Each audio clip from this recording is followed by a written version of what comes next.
Our show's producer, John Moe, is with me here today. So, John, you were talking about how you were at a party in Chicago.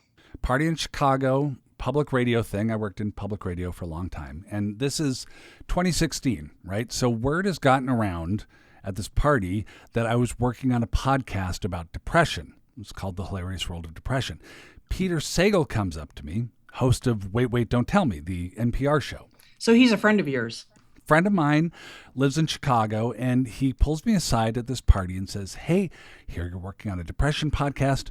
I want in." And my first thought was, no, Peter, I get to host this one. You're already hosting a huge hit show. You have 6 million listeners every week. But he had something else in mind. I'm sure that he was very willing to talk to you about. Well, yeah, he tells me that actually he's been dealing with depression for a very long time. He had been through a really ugly divorce just recently at that time, became alienated from his wife and 3 kids, went to some very dark places, but was now doing better. And it took this catastrophic event, this divorce, to recognize that he had actually been having mental health problems his whole life. And you never knew this? No, I had no idea. And I told him that. I said, "Peter, I've researched well-known people who are depressed. Your name is never on that list." And he says, "Well, that's because the only people I've ever told are my therapist and you at this party right now." Well, clearly, hopefully you said yes to this interview, right? Yeah, he was the first guest we ever had. I made the episode. It went really well. And Peter was kind of outed at that point about mental health. That was almost 10 years ago. People ever since have been coming up to talk to him about their own mental health, to confide in him. And then a few years later, Peter remarries and then has 2 kids. So he had his family of origin, he had his first marriage and family, and then that ended very badly, and now a second marriage with a whole new set of kids. Wow, interesting twist. So really a second act for him, but also just even under this discussion of depression, so meaningful to people. Yeah, and so I thought he'd be perfect for our show, for In This Family. He's a smart guy, funny, charming, great understanding of mental health and his own mental health in particular, what it meant as a kid, as a young man, as a husband and father the first time, and as a husband and father the second time. So you talk to him. Yeah, I actually just really love talking to Peter. So why don't we just go ahead and jump in and let's start the show. Great. Here's the music.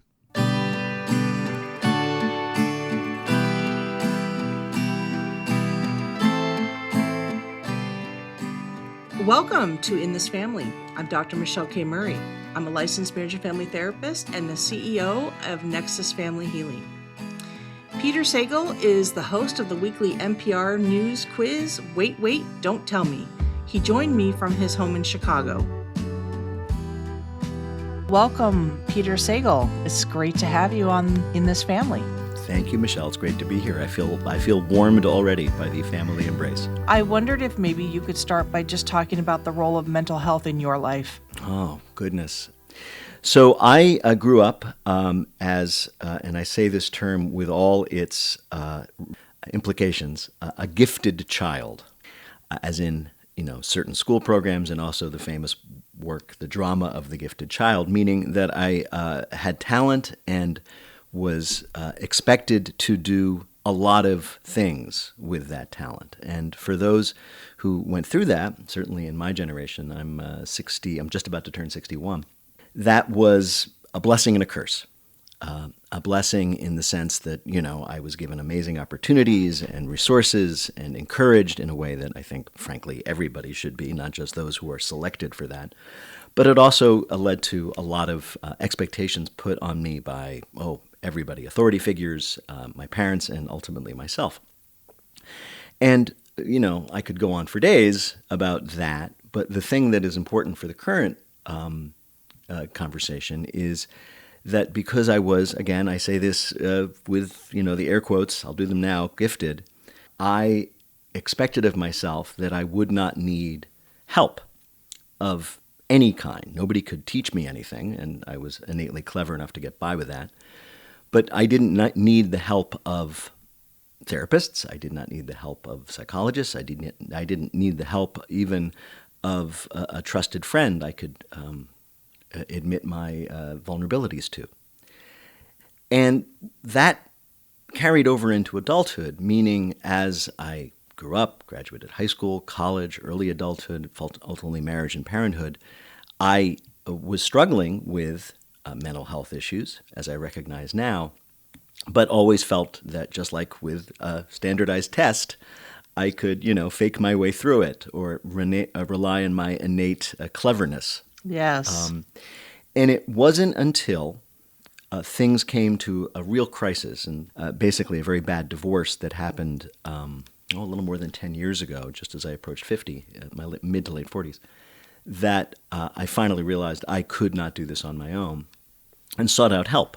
And that's when I first went on medication, and I first began to address the fact that all through those years when I was, the clever, gifted, and talented kid, I was also carrying along with me a lot of mental health issues, including chronic depression, and an almost crippling case of ADHD, all of which I've come to understand a lot better and have treated to some extent with medication. And I'm much better off. So you're talking about deep end depression, ADHD, and Yes. as you look back, so as an adult, you're kind of coming to terms with these, oh, yeah, okay, this is probably playing a role in my life.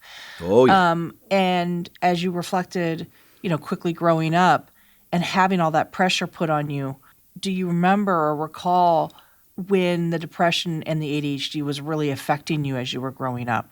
Oh, gosh. In a weird way, it would be easier to remember when it didn't. Yeah, it's a Okay. great point. It was like, for me, to use the classic metaphor, it was like, does a fish know it's in water? Yeah. For example, I remember going to summer camp, a lovely summer camp with all kinds of wonderful things for young boys, and being very sad and knowing that I was different because I was very sad. But I also remember moments of like real joy and excitement. All right, I'll give you an example. From that same experience at Camp Beckett in the Berkshires, which, by the way, despite my experience there, that was on me. It's a great place. You should consider sending your kids there. It's still out there. I remember, this is a great example. So I'm walking around Camp Beckett in the Berkshires at the age of 11 or something, being really sad and knowing that I was unusual in that everybody else was having a great time and running around and doing 11-year-old camp things. And I was being broody and sad and et cetera, et cetera. And at the same time, a camp administrator recognized that I had this talent for performance at age 11 or 12 and asked me to, the details are vague in my memory, but to be the lead in a play, say. It happened a couple times. And I remember the joy of that, of being recognized that I had this talent and being in front of people in a different role than myself, which, by the way, I think this is true of every performer I found that it was a lot easier to be in front of people or be in a crowd of people when I had a role other than myself, right? Because I wasn't comfortable in my own skin. And I remember taking to that really well, and that was one of the early experiences that set me on my course in, say, high school to be a pure theater kid, the star of the plays, and then off to college where I did many of the same things, et cetera, et cetera. Remembering those moments of joy and fitting in and being at ease is easier because they were fewer. Because it's almost like the depression, the ADHD was your steady state. Yeah, yeah. So when that's your steady state, you don't know that there's a different way of feeling or being, or might be, why am I experiencing this and others are not? Yeah, and to the extent that I did think about it, as I said, I was looking around going, everybody else is having a great time and I'm sitting here miserable. It just makes you more miserable because you realize there's something wrong with you. Why aren't I having a good time? How come makes me so sad? How come I'm not as, susceptible to the joys of this place as everybody else? Oh, it's because there's something wrong with me and it's just the way I am and it's really sad and I'm stuck in this brain and probably will be forever, which are pretty serious thoughts for an 11-year-old boy, let's face it. So you remember actually having those thoughts? Yeah, I at really that do. Age. And I also remember the difficulty I've always had focusing on tasks, the difficulty I've always had completing work on time. This is a story from later in my life, but it's so vivid that it stuck in my mind. Even I immediately realized there's something funny going on here. So I had in college, and because I was clever, I went off to a prestigious college. And once there, I had difficulty doing the work because it's very demanding. And I knew, for example, that I had this bad habit. If I sat down to do a task, and this was before the internet, ladies and gentlemen, you can imagine what it's like now. If I sat down to do a task, I would find anything else to distract myself. So, for example, if I was working in a library, say, and I had to study, research, write, whatever it was for my schoolwork, I would immediately grab whatever book was nearby and start reading it. Just like as if like anything was better than focusing on the task. And knowing that about myself, I once, for an important thing that was due, whatever, I decided to go into the big research library and find a carrel. These are these little booths with shelves that the graduate students checked out to keep their research materials handy. And I sought out one in which all the books were in another language, in this case, German. And I said, this will be great. I can't read German. I don't understand German, so there'll be nothing to distract me. I swear to you, within 4 minutes of sitting down to work on my paper that was due like the next day, I was trying to teach myself German. Wow, what a great distraction. And then what a great way for you to still pull in the distraction. Right. I mean, like, and the reason I remember this so vividly is like, there is something wrong here.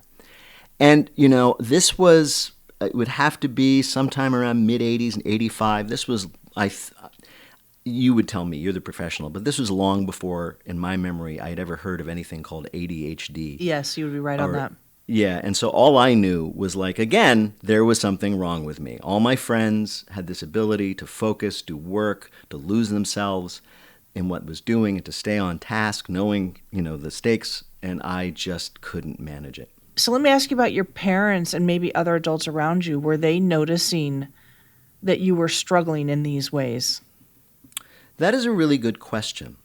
And it's interesting in that the first time that I ever discussed depression with either of my parents came after I appeared in one of the earliest episodes of John Moe's podcast, The Hilarious World of Depression, in which, for the first time, I publicly talked about it.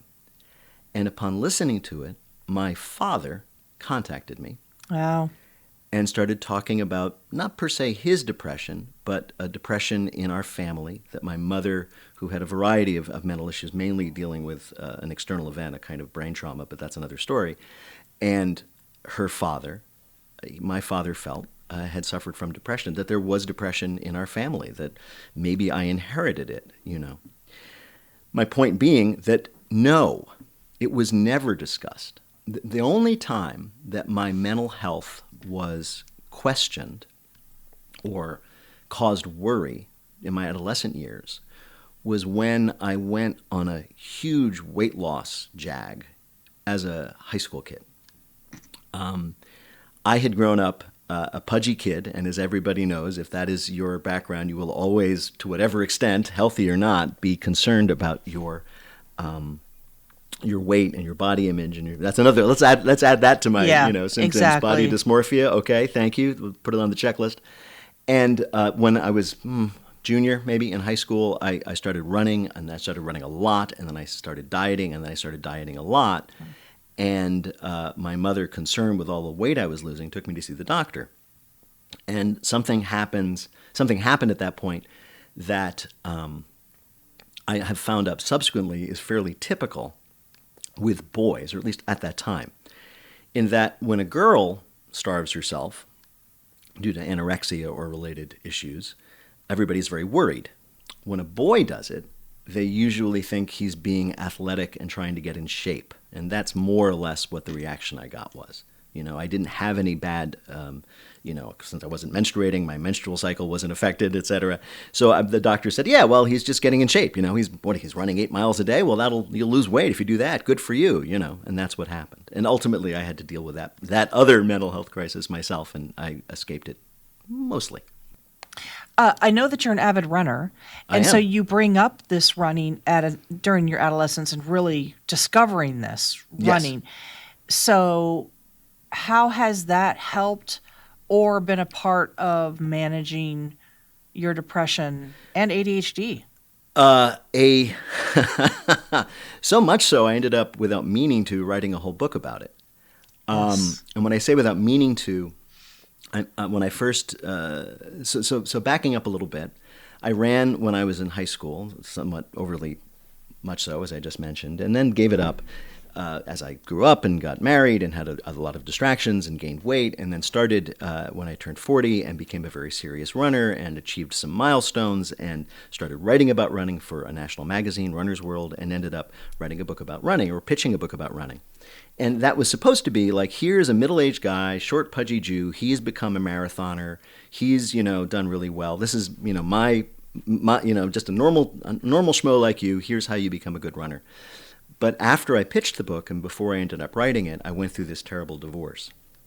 And I discovered in that experience, and a bunch of other things happened, and I discovered, without meaning to, without knowing I was doing so, my habit of becoming a long-distance runner, my dedication to it, had actually served to prepare me and help me through this terrible crisis in a whole bunch of ways. As I'm sure you know, regular physical exercise has a powerful antidepressant effect. Yes. There are people out there who say, you don't need drugs, you just need exercise. They're wrong in many cases. Don't listen to them, but do believe that regular exercise can help.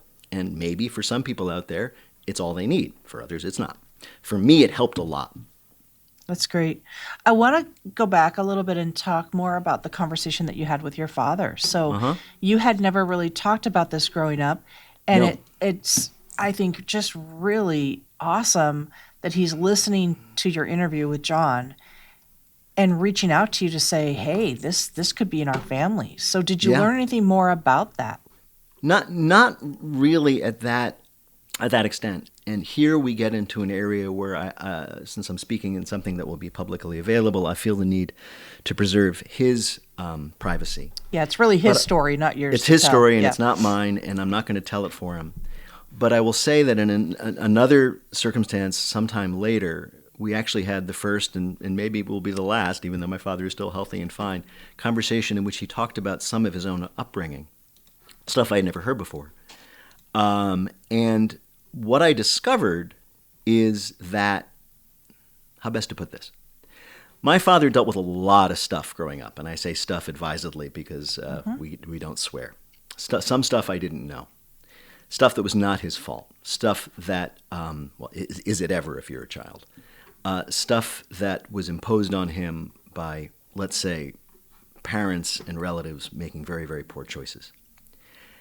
And my father's way, I think in retrospect, of dealing with that, and I'll use the term trauma even if he wouldn't, was to make sure that his children, my brothers and myself, wouldn't experience that. And provided us the kind of, as best he could, we're all, and I say this as a father twice over, i.e. two different families, we're all fallible, nobody's perfect, everybody's doing the best they can. He did the best he could to make sure that what happened to him in terms of parenting, in terms of relatives, would not happen to us. And in that, he was hugely successful. In that we never knew that this was an issue for him, and we never experienced anything like the things he experienced. And I should be clear, I'm not talking about anything like really, grand guignol, like beating or abuse. I'm talking about just the kind of, dare we say, unintended cruelty that people, I think I hope far more in the past than today, used to take on children just as they worked out their own issues with each other. Well, I'm really glad to hear that you and your father have been able to talk more about that, because there's just something relieving to hear about your family stories and how it all relates. And what we call that in our field is breaking the intergenerational cycles. Sure. Your father, whatever the issue was, broke some intergenerational cycles and didn't repeat some of those things in his own family and with his children, and that's something to celebrate. Yeah. I mean, I think, let me tell you a story. I've told this story before. So as I said, was a gifted child, a bright kid with high expectations, but I was interested in the arts, right? I wanted to be a writer. I wanted to be an actor. And my father let me know that this was not what he would hope for someone of my talents. Let's just put it that way. But he let me do it, right? Yeah. I mean, I knew that I was not, doing exactly what he wanted, but he at the same time, I was free to do it. And I can't tell you exactly when this happened, other than knowing it was at a moment when I was feeling somewhat resentful for his lack of support.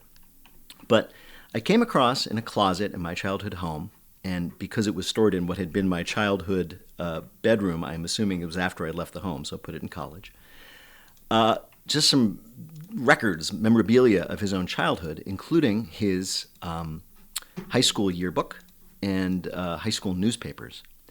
And I discovered that my father, A, acted in plays in high school, just as I had done. Oh, wow. And B, was a writer for his high school newspaper, just like I had been. Oh, wow. And further, his writing sounded a lot like mine at the same time. A similar style, similar sense of humor. And I realized, with a thunderclap, that he had been me in a great extent. This is not unusual, fathers and sons. But he had been treated differently. His own father, a man of a very different generation, and there were other issues which I won't get into.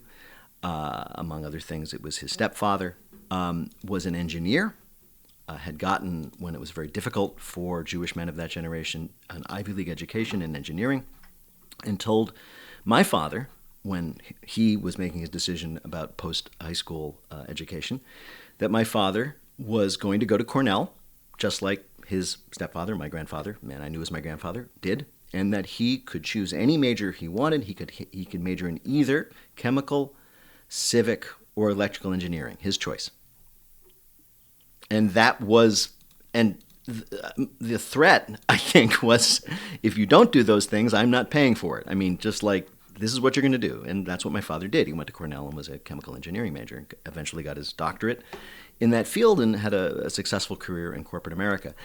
But I finally realized that as overwhelming and unfair, as his disapproval of my enthusiasms was, and his worry that I wouldn't be able to make a living, he was being compared to his own father, an absolute, hippy-dippy, follow your karma parent, He was, as you say, breaking a cycle. And Yes. He was being, however, maybe I'll be better than him, whatever, but he was doing his utter damnedest to spare me from what had been done to him, while still operating in the framework that he had been brought up in. You mentioned having a lot of strengths and talents and some genius, and sometimes it's really hard for us to know which is the chicken or the egg, because a lot of people who have those types of strengths, also one of the kind of consequences that comes with that is depression, ADHD, and it's hard to know which one creates which, Right. But sometimes it can be a real package. And I have to think that some people are thinking, wow, okay, so Peter's, had social anxiety, ADHD, depression, but look how successful he is. So how did he do it? First of all, before I answer, I want to repeat something that I said again in that first podcast with John many years ago, which is the reason that I decided to talk to John and to be open about my own issues is because I had heard somebody else, specifically Rachel Maddow, who I admire tremendously and I've gotten to know since then. She's a lovely, wonderful person. I heard her talking about her issues with mental health.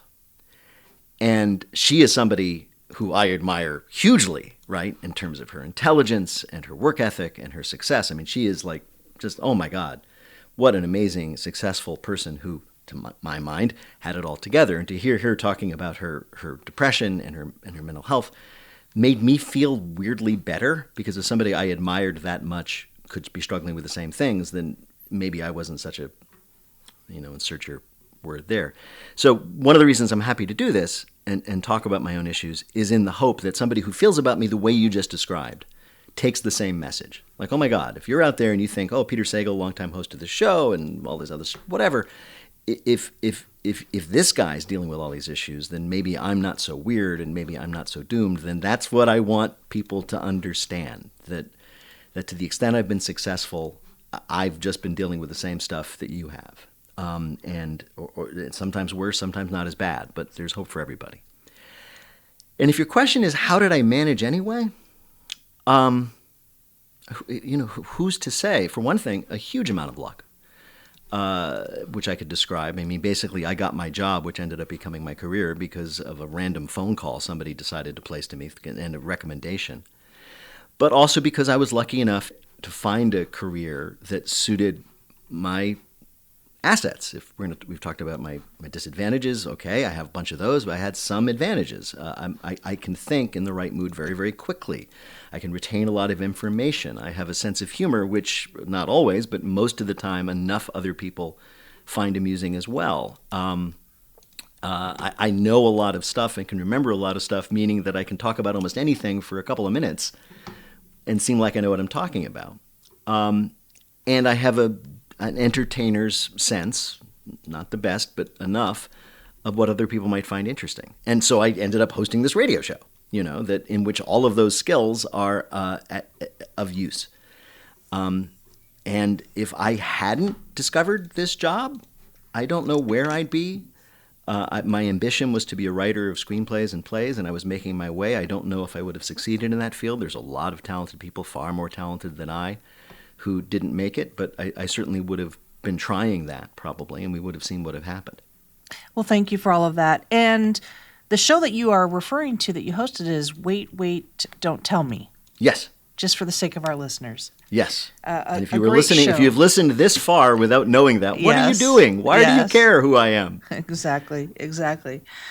Okay, so can you talk a little bit about how your depression, ADHD, social anxiety impacted your relationships? So for primarily, you mentioned being divorced Yes. in your first marriage. Can you talk about you and how the depression, ADHD impacted the way you showed up in your first marriage? The simplest answer is that in many ways I didn't. I was absent even when I was present. And some of that, I'm not going to blame every mistake I made in my first marriage, there was a lot, came from my ADHD, that I just simply was distracted. Some of it came from my depression. It's hard to be there from somebody. It's hard to be there for somebody else when you're not there for yourself, right? Yes. In other situations, as I'm sure you know and people know, sometimes being there for somebody else, sometimes being focusing on other people's problems than your own is the best thing for depression, but be that as it may. And, there were a lot of problems in my first marriage. I don't like to talk about it because my ex-wife is out there somewhere in the world and she, has her own narrative and there's no need. It's all over. It's all deep in the past. There's no need to criticize anyone. But I will say that I'm in a second marriage now. It's much more successful. And part of that has to do with who I married. But a lot of it has to do with the lessons I learned the hard way from mistakes I made in my first marriage. Some of those were about untreated depression. By the time I met my wife, it's hard. By the way, this is a joke I made. What do you say? My second wife? As if there's going to be a I third? know. My current wife? My wife I'm on now? No, my wife, with emphasis, my wife. Yes. By the time I met my wife, I was under medication. I was being medicated. It was helpful. It was something I knew I was dealing with. It's something she's familiar with in her life, so it was like something that was not an issue. It's like, oh, this is something that's about me that she came to accept in a way that I just wasn't able to articulate or act on in my first marriage. My ADHD continues to be a problem because she'll look at me and I'll be staring at my phone or out the window or something. But it's also something that she is aware of and I'm aware of, and it's very, very helpful. But there are other issues as well, we can get into your area of expertise, family relationships and couples relationships. I mean, one of the things that I learned the hard way is that in a high conflict marriage, which I was in, none of the things we were fighting about were what we were actually fighting about. Right, dead on. Right? I mean, you think you're fighting about God knows what, how you're going to spend the weekend, where you're going to go on vacation, how much something cost, right? And I should say, I always strive to remember to say this when I'm talking about this. There are people out there with real issues of addiction or issues of abuse or serious problems. But for me and my ex-wife, we had terrible, terrible, terrible fights that were never about what we were fighting about. They were always about a sense of being disrespected. They were always about a sense of not being seen. They were always a sense of being about not getting the affection, support, whatever that we each needed from each other, and responding as if the thing that was really making us angry and sad and outraged was the fact that the dishwasher had been loaded incorrectly. And so one of the things I've learned, and I think this is one of the things, I hope my wife would agree, that's made my marriage, my current and last marriage, more successful, is like, I don't fight about anything because it's not worth it, right? And if there is a dispute, we try to figure out what the real issue is as opposed to, the dishwasher. So when you think about everything that you've learned about your own mental health, how has that affected your parenting, both of your children from your previous marriage as well as your children now? Mm-hmm. What have you done that's helped your parenting, and what have you learned related to your mental health that maybe perhaps has not made you the best parent? I've learned a lot. In fact, one of my, let's say, comic riffs is that I have this tremendous advantage in that everybody becomes parents with no training. Yeah. Other than how they were parented, which is often not the best training, and they just hand you this baby at the hospital or wherever and expect you to take care of it, and you have no idea, right? Well, I've been through it, and I have some idea. I've done it before. I'm an experienced parent, and just like I think all valuable life lessons, you have to learn things the hard way. So there are a couple of obvious ones, and this has as much to do with my position in life as it does with anything else. For one thing, I feel like this time my priorities are a lot straighter. I first became a parent in my early 30s when my career was, not at its peak, but certainly, up in the air, what was going to happen. So I spent a lot of time worrying about that and being away, trying about that. I tried various things. I spent a lot of time away from the family pursuing things that I thought were important. I understand now they weren't that important and certainly weren't more important than my family. So this time I tried to do a much better job of attending my primary job, not to get all maudlin, but first I'm a father, and I think there's some value in that. So I try to be a lot more present, just physically. I just don't travel as much. I don't get distracted as much. I don't, go away as much. It may be still more than it should be, but it's a lot less than it was. Perhaps the biggest thing that I have learned is the value of anger, i.e., there is none. I had a temper, I still do, but I would express that anger in a sense of righteousness, right? Most often with my spouse, but sometimes with my kids.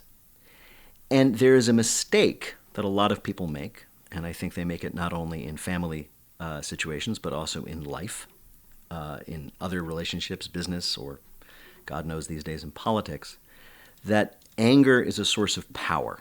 That anger is a source of authority, right? And it's not. Anger in relation to other people is a source of fear. All you are going to make people do is be scared of you. Now, maybe you want that. Maybe if they're scared of you, they will do what you want. Or maybe you like scaring people, and relationship between that comment and current events will go uncommented upon by me. But in the context of a family, all anger does is terrify. And if someone is terrified, someone is frightened, they will do two things. They will do whatever they can to avoid your anger, which is not a good motivation to do anything. and they will avoid you because you are a source of fear. And I was not, a rage monster. I was not, unusual, but I yelled at my wife. I yelled at my kids, and I was foolish enough to think that that was a positive thing. And I have come to the belief that it is never, ever a good thing. Have you ever, through the course of your therapy or your just self-reflection, ever discussed or thought about depression being tied to the anger? Yeah, I think God knows. God, yes. All right, what is anger? Anger is an expression is a reaction to a threat, right? By the way, I'm really into evolutionary biology and psychology, even though it has been horribly abused by bad people. But I think cool. I think it has a lot of validity. And I think great. that we're all evolved creatures, that our brains work. If you don't think that your brain is controlled by chemical interactions, come and have a drink with me. And we'll talk about, the sense of the independent mind after we have 3 or 4 alcoholic beverages, and you can tell me all about it, right? It's obvious that our actions, our moods are subject to chemical interactions, as you said earlier, right? We're evolved creatures, right? Anger is an evolutionary response to threat. It is a defense mechanism. If you are a depressed person, it is common that you will feel, what's the word? You will take things in the worst way, right? Because that's what depression does to you. Depression says this isn't a mere mistake. This is a disaster. This isn't somebody being momentarily thoughtless. This is somebody insulting you. This isn't somebody else get picked for a job when there was 2, good candidates and they just happened to pick the other one. This is a judgment upon you that you are a failure. If you're interested in dating somebody and they're not interested in dating you, it is not, oh, well, I'm not what that particular person wants at this time. They're free to make that decision just as I am. It is a judgment of your value. And those are attacks, right? And if you are attacked, you get angry because that's how we were evolved to do it. So yes, I think that I think that people who suffer from depression often, I'm not the expert, you are, you can tell me if there's a real serious correlation, but I would guess if they're like me, they often dealt with the feelings of inadequacy and rejection, etc., by getting angry. As you've gotten, again, more in touch with your mental health challenges and your self-reflection on that, have you found that it's made you more sympathetic or empathetic or aware of perhaps feelings that your children might be having or signs that they may need extra support with things? God, yes. And looking back on my first round with parenthood, I wish I had been better able to express those concerns, which I had about my children the first time around. And I wish I had been able to say to them in a way that they could hear. I know, and I did try this, by the way. I'm going to give myself some credit. I did without getting into it. I did, sometimes attempt to say to my children, I know what you're going through. I went through it. It's like that. It's okay. Perhaps someday they will go on their own podcast and tell people how successful I was. But certainly now, in regard to my very young children, yeah, even my 5-year-old, for example, his name is Elliot, and he's gotten, actually, I made a joke about this on last week's Wait, Don't Tell Me. He's gotten into the habit of declaring he's bored, right? Whenever, I'm bored, he'll say. And my joke on Wait was, I just tell him to do what I do when he's bored, which is, he says he's bored walking from the kitchen to the back door. He's leaving the house, and the stroll, the 15 feet of walking is boring. And I'm like, oh, come on, Elliot, you're an intelligent young man. You should do what I do, which is just whip out your phone and distract yourself that way for the 15 feet. And what the joke is I see in him, and he's 5 years old, I'm not going to diagnose him. I see in him the potential that he's got the same kind of ADHD or something like that, the same need for stimulation that I did. I'll tell you one thing, and you can tell me if this is true from your experience. I honestly believe that children, are who they are pretty much from the moment they're born. I think I've said this to other parents. I think, don't you think that your child was like who they were from the moment they emerged from the womb, like in a weird way? You know, like their personality, however it gets expressed as they age, is pretty much consistent in a weird way. I mean, they are who they are. And given that their identities are going to be so determined by genetics or whatever, their own self, the best you can do in terms of shaping them is just treat them with love and acceptance and support. That whatever they are and whatever they do, just let them know that they are loved. And, you know, don't expose them to open flame and, you know, feed them regular meals. That's basically it. That's like the job of parenting. This whole idea of like shaping children, you know, to be this, that, the other thing, that is a fool's errand. I try never to express disapproval of anything to my children. They're very young. They're very adorable. That's easy now. Yeah. It might be harder later. It will be harder later. But that is my goal, to let them know that whatever they choose, whatever they do, even if it's a bad choice, they're still utterly loved. Well, I can certainly endorse that style and belief. And research is showing, in fact, that we don't even know the half of how strong our genetics are and our DNA in who we are. And you're right. Parents need to be able to understand who their children are and then meet them where they're at and create the environment for them to be successful in who they are versus trying to force something that's not natural. So it's really nice to hear you reflect on that with your children now. Yeah. Well, I mean, like I said, I had to learn that the hard way. And, you know, or maybe, you know, it's weird because maybe, you know, like we say, like I started this whole conversation by saying, you know, my father was parented one way and he did what he could to improve on his parenting as he was a parent himself. Yes. In a weird way, I'm doing that, but my prior model that I'm trying to improve upon is my own parenting, you know? So I've got that. It's like, oh yeah, you know, you know, when you say my father did his best, I'm going to do better. I might say, I did my best, I'm going to do better now. Yes. I can't recommend wrecking your marriage or having your marriage be wrecked and then starting a new family for everybody. But for me, I've learned some valuable lessons from it. Well, you're breaking cycles too. Yeah. Well, thank you so much. My pleasure. Thank you. And thank you for the good work you do. And dare I say to everybody in Minneapolis where you are, stay safe and stay together. Peter, tell us where folks can find you online. I'm easiest to find online at npr.org, where you can find our radio show, Wait, Wait, Don't Tell Me. I also am on Blue Sky these days, trying to be amusing or useful. And that's really it. I have my book is out there in physical paper. It's called The Incomplete Book of Running, in which I talk about a lot of these issues, some of which we've discussed, of mental health and running and the benefits thereof and getting through hard times. In This Family is presented by Nexus Family Healing, a national nonprofit mental health organization. You can learn more about Nexus and how to support our mission at nexusfamilyhealing.org. The show is produced by John Moe with music from Jeremy Messersmith. Thanks again for listening to In This Family. If you enjoyed this episode, I hope you share it with family and friends, post about us on social media, and leave a rating or review. I'm Dr. Michelle K. Murray. See you next time.